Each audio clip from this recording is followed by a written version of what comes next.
Decided to make a 5 flavor Amish butter mile high pound cake. I tried this European style Amish country rolled butter before, and it was so delicious. I decided I really wanted to try it in a cake. And when I saw that they are now selling it in 1 pound rolls as opposed to the 2 pound rolls when I first bought it, I figured now is the time. This butter is very, very delicious, rich, and very yellow in texture. We're going to use the entire pound for this cake.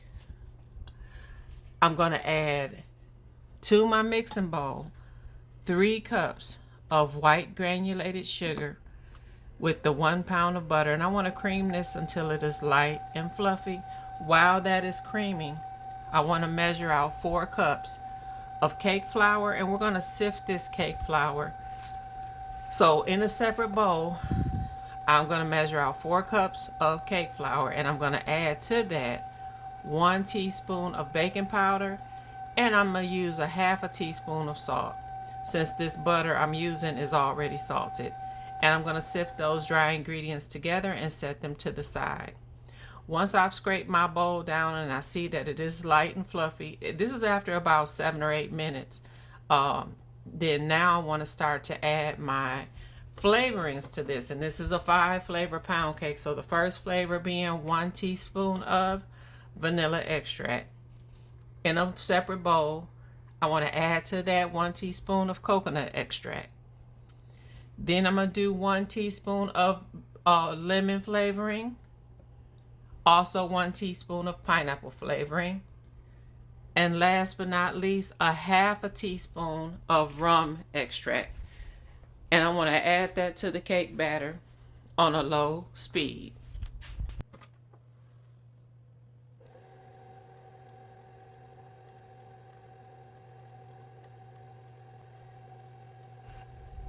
Now that that is all done, we want to go in with our 8 room temperature eggs.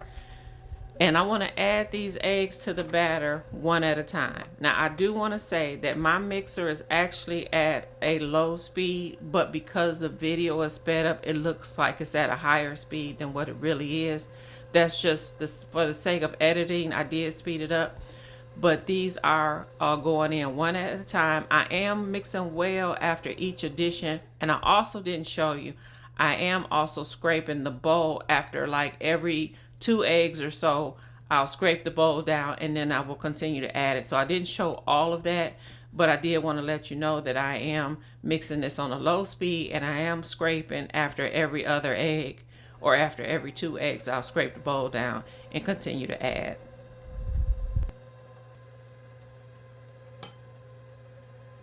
So I'm also going to use some whole milk in this recipe.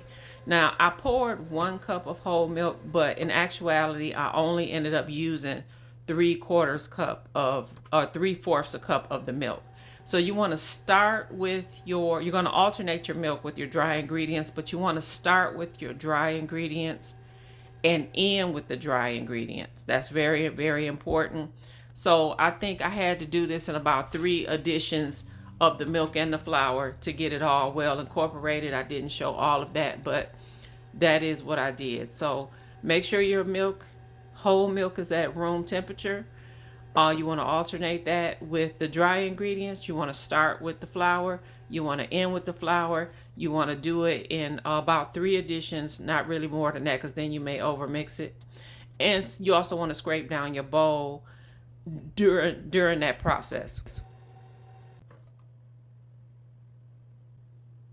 So right here, I'm just showing you that I did, in fact, have a 1/4 cup of milk left over. I didn't use it all.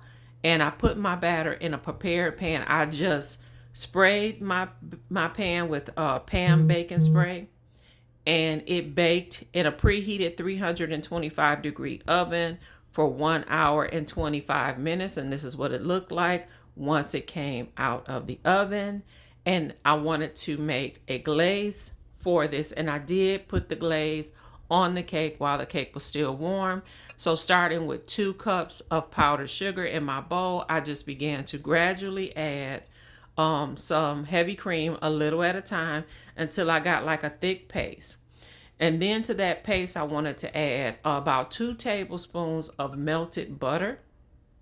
I also used about a good spoonful of this vanilla bean paste. And I got all of that mixed together. There's my melted butter.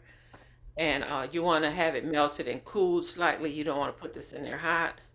And you give it a good whisk, and you're just gonna keep adding milk, heavy cream to it till you get the desired consistency that you want.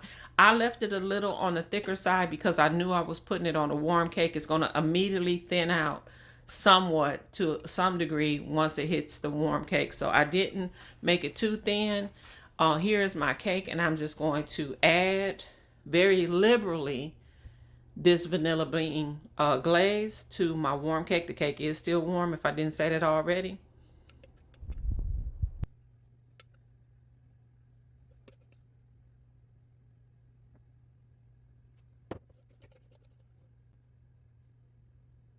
Also, this recipe can be doubled if you would like more glaze than this, but generally this is about all that I really need. And we want to cut this cake. I want to show you just how beautiful this cake turned out using the roll of Amish butter. It has a very beautiful crumb, very beautiful color, soft, moist, very fluffy in texture. It's like the perfect pound cake. Give this recipe a try, and thanks for watching.